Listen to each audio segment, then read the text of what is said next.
यस वर्षको एसई परीक्षा नहुने भएसँगै अब कुल 4,82,219 जना विद्यार्थीहरूले कसरी पाउँदैछन् त आफ्नो मार्क्स। एसई कक्षा 11, 12 र टियुका परीक्षा सम्बन्धी हरेक ताजा जानकारी सबैभन्दा पहिले पाउनका लागि हातेमालो खबरलाई रातो सब्स्क्राइब लेखेको अक्षरमा थिच्नुहोस् र सँगै रहेको बेललाई दबाउनुहोस्। हातेमालो खबरलाई रातो अक्षरमा लेखेको सब्स्क्राइब बटनमा थिच्नुहोस् र सँगै रहेको बेललाई दबाउनुहोस्। एकपल्ट यो भिडियोलाई पुरा हेरिदिनु होला, एउटा लाइक गर्न नबिर्सनु होला अनि कमेन्टमा नेपाल लेख्नु होला।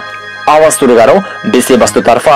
दर्शकहरू, यस वर्षको एसई को नियमित परीक्षा नहुने भएको छ। बुधबार बसेको मन्त्री परिषद बैठकले यस वर्ष नियमित परीक्षा नगरी कानुनी रूपमा मिलाएर विद्यालयको आन्तरिक मूल्याङ्कनका आधारमा नतिजा सार्वजनिक गर्ने निर्णय गरेको हो। विश्वव्यापी महामारीको रूपमा फैलिएको कोरोना भाइरस कोभिड-19 त्रासका कारण स्थगित भएको एसई परीक्षा हाललाई विद्यालयको आन्तरिक मूल्याङ्कनका आधारमा ग्रेड निर्धारण गर्ने निर्णय गरिएको हो। अब विद्यालयहरूले आन्तरिक मूल्याङ्कनको आधारमा नम्बर परीक्षा बोर्डमा पठाउनेछन् र त्यसकै आधारमा ग्रेड निर्धारण गरेर नतिजा सार्वजनिक हुने भएको छ।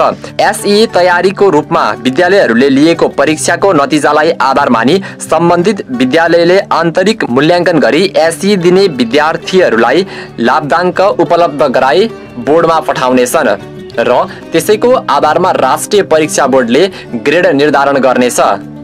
चैत 6 गते हुने कक्षा 10 को एसई परीक्षा कोरोना जोखिमका कारण गत चैत 5 गतेको कोरोना रोकथाम तथा नियन्त्रण उच्च स्तरीय समन्वय समितिको निर्णयपछि स्थगित भएको थियो। शिक्षा विज्ञान तथा प्रविधि मन्त्री गिरिराजमणि पोखरेलले तत्काल एसई लिन सम्भव नभएको भन्दै विद्यार्थीको अध्ययन निरन्तरताका लागि बाधा अड्काउ फुकाउ आदेश जारी गरेर यसपटक एसई नलिने भनी मन्त्री परिषद बैठकमा प्रस्ताव लगेका थिए। शिक्षा ऐन 2028 को दफा 4 ट बमोजिम परीक्षा सञ्चालन हुने व्यवस्था नभएको भन्दै सोही ऐनको दफा 20 ले दिएको अधिकार प्रयोग गरी सरकारले परीक्षा गर्ने निर्णय गरेको बुधबारको मन्त्री परिषद बैठकले गरेको हो।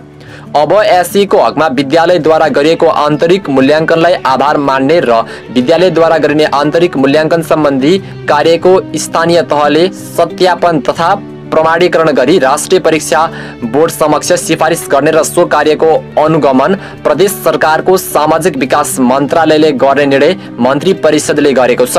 शिक्षा मन्त्री पोखरेलले कोभिडका कारण मुलुक लकडाउनमा रहेको विद्यालय क्वारेन्टाइनका रूपमा प्रयोगमा आइरहेको कारण आन्तरिक मूल्याङ्कनका आधारमा ग्रेड निर्धारण गर्ने गरी जानेमा सरकारले निर्णय लिएको बताए। मन्त्रालयले गठन गरेको सुझाव कार्यदलले दिएको प्रतिवेदनको सुझावका आधारमा शिक्षा मन्त्रालयले एसई रोक्ने प्रस्ताव गरेको थियो। कोरोनाका कारण सरकारले चैत 11 यता लकडाउन गर्ने निर्णय गरेपछि त्यसबेला माध्यमिक शिक्षा परीक्षादेखि विश्वविद्यालयसम्मका परीक्षा स्थगन गरिएको थियो। एसईमा देशभरका कुल 4,82,219 विद्यार्थी सहभागी हुँदै थिए। यसबीचमै शिक्षा मन्त्री गिरिराजमणि पोखरेलले आफ्नो फेसबुकमा एउटा स्टाटस राख्नु भएको छ जुन यस प्रकार रहेको छ।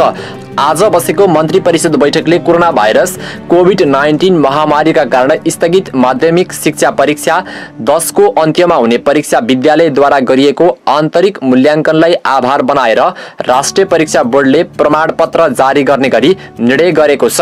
यस सम्बन्धी थप विवरण सम्बन्धित निकायहरूले उचित समयमा उपलब्ध गराउनेछन्। संहिताको मर्म अनुरूप नयाँ शिक्षा विधेयक तर्जुमाका लागि नेपाल सरकार मन्त्री परिषदबाट सैद्धान्तिक स्वीकृति प्राप्त भई विधेयकको मस्यौदा कानुन न्याय तथा संसदीय मामिला मन्त्रालयमा राय सहमतिका लागि पठाइएको अवस्थामा सो विधेयक संघीय संसदमा पारित भई लागू हुँदा माध्यमिक शिक्षाको कक्षा 10 को अन्तिम परीक्षा सम्बन्धमा दीर्घकालीन रूपमा व्यवस्थापन हुनेछ। शैक्षिक सत्र 2076 को परीक्षा साबिक बमोजिम नै 2076 साल चैत 6 गतेदेखि सञ्चालन हुने गरी कार्यतालिका प्रकाशन गरी सबै तयारी पूरा भइसकेको भए तापनि रोग संक्रमणको अवस्थालाई दृष्टिगत गरी कोभिड-19 संक्रमण रोकथाम तथा नियन्त्रण उच्च स्तरीय समन्वय समितिको सम्बद्ध 2076 साल चैत 5 गतेको निर्णय अनुसार स्थगित गरिएको थियो।